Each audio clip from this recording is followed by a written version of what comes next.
नमस्कार दोस्तों, मैं एस्ट्रोलॉजर श्वेताम्बरा और गणेश चतुर्थी की ढेर सारी शुभकामनाएं। 300 साल बाद ये योग बना है जो ग्रह नक्षत्रों के अनुरूप बना है और जिसे हम सबको मनाने का शुभ संयोग भी प्राप्त हुआ है। तो सभी गणेश चतुर्थी को धूमधाम से मनाइए।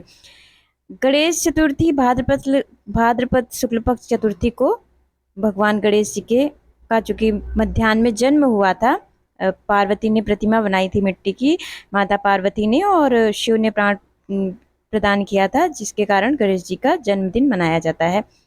तो ये जो विघ्न हरता है, सभी के जीवन में जो विघ्न होता है उसका विनाश करते हैं। तो गणेश जी चूंकि बुद्धि के होता है, रिद्धि और सिद्धि इनकी धर्म पत्नियां हैं। इस प्रकार भगवान जो गणेश जी हैं उनकी पूजा कर प्रारंभ की जाती है, और इसलिए की जाती है कि हमें उस वो कार्य हमारा निर्विघ्न पूर्वक हो और हमें सफलता मिले।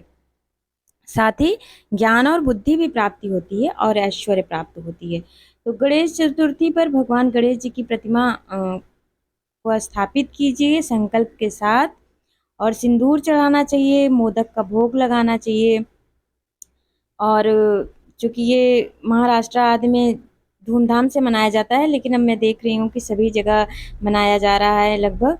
तो बाल गंगाधर तिलक के प्रयास से ये जन्मोत्सव विश्व स्तर पर भी मनाया जा रहा है। तो गणेश चतुर्थी पर साधक को क्या करना चाहिए? उपवास रखना चाहिए। अगर वो उपवास रखते हैं तो उपवास रखना चाहिए। दोपहर में गणेश जी की प्रतिमा को स्थापित करना चाहिए, सिंदूर चढ़ाना चाहिए, संकल्प लेते हुए, नैवेद्य चढ़ाते हुए, और उनका स्वागत करना चाहिए और पूजा करनी चाहिए, आरती करनी चाहिए। इसलिए ये 3, 5, 7, 10 दिन के हम लिए गणेश जी को स्थापित करते हैं।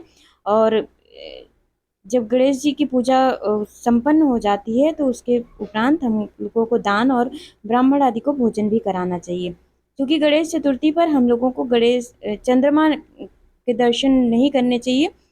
अदरवाइज हमारे बचपन से ये मान्यता हम लोगों ने देखी है कि कुछ चारित्रिक दोष जैसा कुछ ब्लेम लगता है, तो नहीं देखना चाहिए। इसके व्रत की कथा यह है कि एक समय की बात है जब भगवान शिव और पार्वती नर्मदा नदी के तट पर भ्रमण कर रहे थे। तब पार्वती जी की इच्छा हुई कि वे भगवान शिव के साथ चौपड़ खेलें। पार्वती जी ने अपनी इच्छा को भगवान के समक्ष प्रस्तुत किया। तब शिव जी बोले, हे देवी, यहाँ हमारी हार जीत का साक्षी कौन होगा? इस पर पार्वती जी ने घास के तिनकों से एक प्रतिमा का निर्माण कर दिया और जिसमें प्राण प्रतिष्ठा भी कर दी।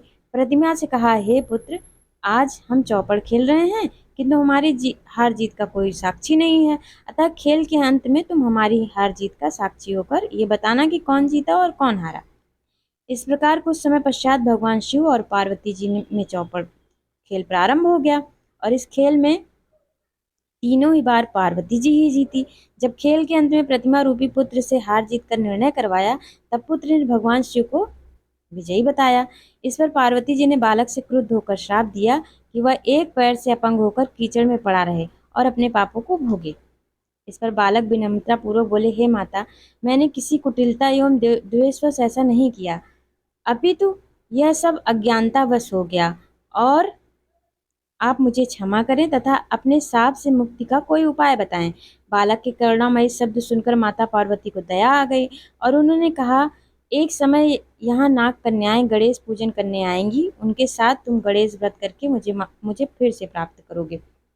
इसके लगभग 1 वर्ष पश्चात श्रावण मास में नाग कन्याओं ने वहां आकर गणेश पूजा की तथा उस बालक को भी गणेश व्रत की विधि बताई। बालक ने विधिपूर्वक 21 दिन तक गणेश जी का व्रत किया। बालक के व्रत से भगवान गणेश प्रसन्न होकर वरदान दिए कि हे बालक, मैं तुमसे प्रसन्न हूँ, अपना वांछित वर मांगो। इस पर बालक ने कहा, हे भगवान, मेरे पाँव में इतनी शक्ति दो कि मैं कैलाश पर्वत पर जाऊं और अपने माता पिता से मिल सकूं और मेरे माता पिता मुझसे प्रसन्न हो जाएं। भगवान गणेश ने बालक को इच्छा पूर्ति का वरदान दे दिया। कुछ ही समय बाद बालक के पैर सही अवस्था में आ गए और बालक ने वहां से कैलाश पर्वत के लिए प्रस्थान कर दिया। कैलाश पर पहुंचकर भगवान शिव के चरणों में प्रणाम किया और भगवान शिव को अपनी साधना की सारी विधि सुनाई। संयोगवश उसी दिन माता पार्वती भी भगवान शिव से नाराज हो गई थी। इस पर भगवान शिव ने भी 21 दिन तक भगवान गणेश जी का व्रत किया एवं पूजा की। उनकी साधना से प्रभाव से पार्वती जी के मन में पुनः भगवान शिव के प्रति प्रेम जागृत हो गया तथा शीघ्र ही भगवान शिव के समीप आ गई। पार्वती जी ने भगवान शिव से पूछा कि आपने ऐसा कौन सा उपाय किया था जिसके परिणाम स्वरूप मैं आपके पास भागी भागी आ गई हूँ। इस पर भगवान शिव बोले, हे देवी, तुम्हें प्रसन्न करने के लिए मैंने गणेश का व्रत किया था। इस प्रकार शिव जी ने गणेश व्रत की सारी विधि पार्वती जी के समक्ष प्रकट की। इसके पश्चात पार्वती जी ने भी अपने पुत्र कार्तिकेय से मिलने की इच्छा से 21 दिन पर्यंत गणेश व्रत किया तथा प्रतिदिन दुर्वा पुष्प एवं लड्डुओं से गणेश जी का पूजन किया।